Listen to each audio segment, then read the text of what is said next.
It's no coincidence that since FDR, the initial 100 days of a first-term president have been used to gauge the effectiveness of a new administration. FDR was wildly successful in his first 100 days. Assuming the presidency during the Great Depression, Roosevelt reshaped the role of the government in the United States, issuing 9 executive orders, signing a staggering 76 bills into law, and instituting the majority of his New Deal reforms, all within 3 months of his inauguration. Since then, nearly every new president has released a plan for their first 100 days, dreaming of perhaps beating the gold standard set by FDR.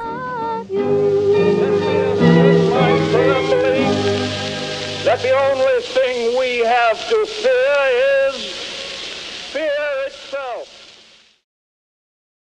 So what about our current president? Admittedly, judging Trump against FDR would be unfair.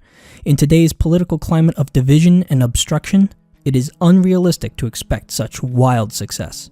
It is fair, however, to judge Trump by his own standard. On October 22, 2016, Trump released his contract with the American voter, detailing his 100-day action plan to make America great again. His contract is short and to the point, only 2 pages, and broken into 4 parts: promises to clean up corruption, promises to protect American workers, promises to restore the rule of law, and a list of legislation to be introduced and passed, all within the first 100 days. Let's take a look at each of them. What follows is my 100-day action plan to make America great again. 6 measures to clean up the corruption and special interest collusion in Washington, D.C. First, propose a constitutional amendment to impose term limits on all members of Congress. This is really out of Trump's hands. Something like this would take congressional action, which seems highly unlikely. Senate Majority Leader Mitch McConnell wouldn't support such an amendment, stating, quote, "I would say we have term limits now. They're called elections, and it will not be on the agenda in the Senate." Second, a hiring freeze on all federal employees to reduce federal workforce through attrition. Trump did put the hiring freeze in place on January 23rd, but the freeze was lifted on April 12th. Third, a requirement that for every new regulation, 2 existing regulations must be eliminated. Trump signed an order implementing this on January 30th, however, because of the lengthy process needed to remove regulations from the Federal Register, it's unlikely to have an immediate impact. Fourth, a 5-year ban on White House and congressional officials becoming lobbyists after they leave government service. Trump did sign an order banning administration officials from lobbying, but it does not apply to Congress, as that would need to be legislated. Fifth, a lifetime ban on White House officials lobbying on behalf of a foreign government. This ban was implemented by Trump on January 20th in the form of an ethics pledge that all new federal appointees must sign. However, this may be undermined by the fact that Michael Flynn registered as a foreign agent in March, despite having been part of the administration for a month. 6. A complete ban on foreign lobbyists raising money for American elections. Trump has not done this and really couldn't if he wanted to. This would take an act of Congress. 7 actions to protect American workers. First, announce my intention to renegotiate NAFTA or withdraw from the deal under Article 2205. Trump has announced his intention to renegotiate NAFTA, but no serious steps have been taken towards beginning the negotiation. Second, I'll announce withdrawal from the Trans-Pacific Partnership. On January 23rd, Trump signed a memoranda removing the United States from the TPP. While this fulfills his promise, the action was largely symbolic since the TPP was never ratified by Congress in the first place. Third, I will direct my Secretary of the Treasury to label China a currency manipulator. Not only has Trump not done this, he has since said that he will not do it because China is not currently engaging in currency manipulation. Fourth, I will direct the Secretary of Commerce and U.S. Trade Representatives to identify all foreign trading abuses that unfairly impact American workers. Trump signed an order to this effect on March 31st, though it's unclear what effect it will have. Fifth, I will lift the restrictions on the production of $50 trillion worth of job-producing American energy reserves, including shale, oil, natural gas, and clean coal. Trump has kept this promise by lifting restrictions on fossil fuels and ending a moratorium on federal coal leases. 6. Lift the Obama-Clinton roadblocks and allow vital energy infrastructure projects like the Keystone Pipeline to move forward. Trump did exactly this just 4 days into his presidency, signing an order greenlighting both the Keystone XL pipeline and the controversial Dakota Access Pipeline. 7th, cancel billions in payments to the UN climate change programs and use the money to fix America's water and environmental infrastructure. Trump did introduce these cuts in his proposed budget in March, but they have not yet been implemented. 5 actions to restore security and the constitutional rule of law. First, cancel every unconstitutional executive action, memorandum, and order issued by President Obama. Although Trump has revoked several Obama-era executive actions, many still remain intact, such as the controversial Deferred Action on Childhood Arrivals, or DACA. Second, begin the process of selecting a replacement for Justice Scalia. Trump did do this. In fact, he got the seat filled by Neil Gorsuch, going above and beyond his promise. Third, cancel all federal funding to sanctuary cities. On January 25th, Trump did sign an executive order stripping federal grant money from sanctuary cities, but on April 25th, a federal judge put an injunction on the order. Fourth, begin removing the more than 2 million criminal illegal immigrants from the country and cancel visas to foreign countries that won't take them back. This is a mixed bag.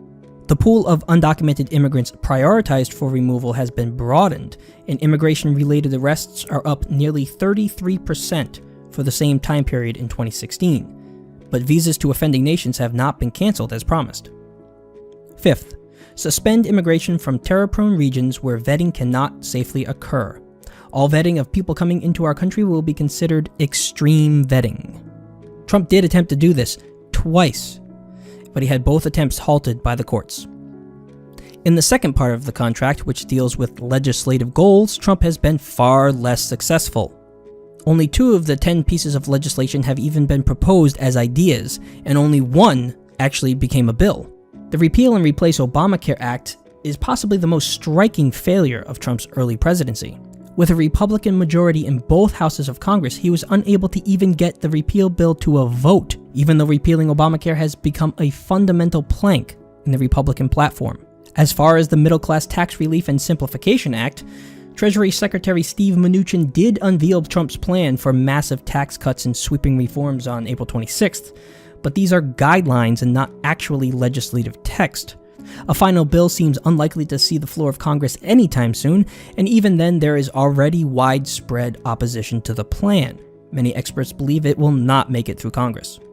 Other than that, Trump's legislative agenda has been an abject disaster. The End the Offshoring Act, the American Energy and Infrastructure Act, the School Choice and Education Opportunity Act, the Affordable Child Care and Elder Care Act, the End Illegal Immigration Act, the Restoring Community Safety Act, the Restoring National Security Act, and the Clean Up Corruption in Washington Act have all not even been introduced. Reviewing Trump's first 100 days, if we hold him to the standards set by his own contract, it's not possible to unequivocally say he's been a total failure or a total success. The truth is, as usual, somewhere in the middle. In matters that required unilateral presidential action, Trump was fairly successful in his first 100 days. Out of 18 promises in his contract, he partially or completely fulfilled 12 of them. This is to be expected, as executive orders require nothing more than the stroke of a pen. When it comes to legislation, he has not been able to break the barrier of a Congress resistant to change by a political outsider. Out of 10 bills to be proposed in his 100-day promise, only his tax plan and the Obamacare repeal were unveiled. Even then, only the healthcare plan was actually proposed as a bill, where it met defeat before a vote was even held. This is the American Healthcare Act. It's been a long time in coming. Though recent changes to the bill have softened the Freedom Caucus's opposition, the bill still faces a steep climb to make it through the Senate. This sort of failure highlights where Trump is likely to be successful and unsuccessful as his presidency goes on. Trump ran on a platform of reforming the government itself, ending corruption, streamlining government, and getting rid of bureaucratic gridlock that has plagued Washington in the past. However, when it comes to using the bully pulpit to push through his agenda, Trump has proved largely inept. A president's leadership is truly tested in how effective he is at working with Congress to approve his agenda. Unlike past reformist presidents like Reagan, who had the opposition party in charge of Congress, Trump enjoys a Republican majority and he has still not had any legislative success. Though Trump has signed 30 executive orders in his first 100 days, he hasn't gotten a single one of his signature pieces of legislation passed. And now Obama, he's got so little respect for the Republican leaders that he just goes along and signs executive orders for everything.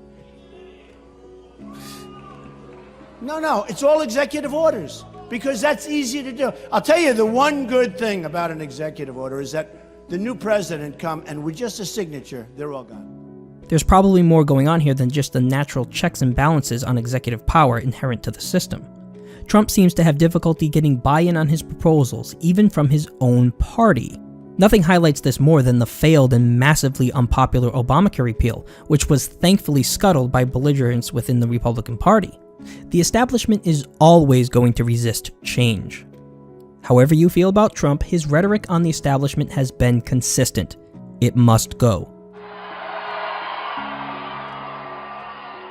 Our movement is about replacing a failed and corrupt, and when I say corrupt, I'm talking about totally corrupt, political establishment with a new government controlled by you, the American people. Now that Trump is in Washington, surrounded by the very establishment he campaigned to abolish, it's not hard to see their effect on his policy as he continues to backtrack on his promises. Trump still can't decide who's going to pay for the border wall with Mexico. He hasn't announced his plan to defeat ISIS. His healthcare plan will not cover everyone, and in fact it will strip coverage from 24 million people.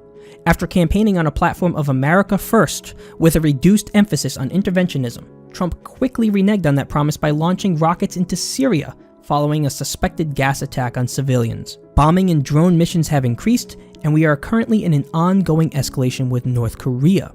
It seems clear that, at least when it comes to foreign policy, it is business as usual. The fingerprints of neoconservative geopolitical chess are all over Trump's first 100 days. We've seen in the past that presidents who campaign on the extremes are more or less forced to govern from the center once they are in office. The sheer political realities require policies to be dragged to the American political center, which is admittedly shifted to the right. And we shouldn't expect anything less under Trump. Trump's agenda will be successful to the extent that he is subsumed by the establishment. Tax cuts, corporatism, and neoconservative foreign policy will be embraced, while the populist elements of his agenda will be forgotten. As Trump's first 100 days suggest, as he pulls away from his campaign promises and the initial shockwave settles, Washington will return to business as usual.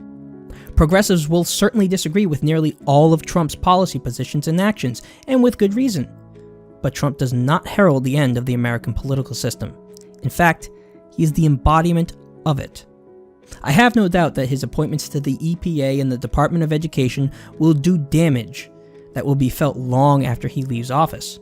His appointment to the Supreme Court will have far-reaching consequences on American social policy. All of that is truly concerning. But it's also true that Trump's presidency has awoken a level of political activism not seen for decades. Perhaps, if liberals are smart, they can use this groundswell to refocus their priorities and take power back in the next elections. So how do I rate Trump's first 100 days? This comes really in two parts. The first grade is based on his own promises, and the second grade is based off my own opinion as a progressive liberal. Based off his own 100-day plan, I give him a C- to a C. While he has put into place many of the promises he made by executive order, his lack of leadership in the legislative realm cannot be ignored. He simply has not been effective. While his predecessor was able to pass a massive stimulus and the Lilly Ledbetter Fair Pay Act, Trump has barely had a single piece of legislation introduced, never mind passed. As for the second part of my review based off my own political opinions, I give Trump, well, since there's no grade worse than an F, I guess I have to go with that. Trump has been a disaster for the environment, scaling back vital protections and appointing a climate change denier to head the EPA. His appointment of Betsy DeVos threatens our already struggling public school system. His ham-fisted approach to foreign policy puts us on the edge of yet another Middle East intervention quagmire, not to mention possible conflicts with Russia and North Korea. His healthcare and tax plans hurt the people who need the most help and further reinforce the corporatist nature of the American system. In short, in my opinion, Trump is a billionaire oligarch serving the interests of other billionaire oligarchs. Who would have known? If you enjoyed this video, please like and subscribe.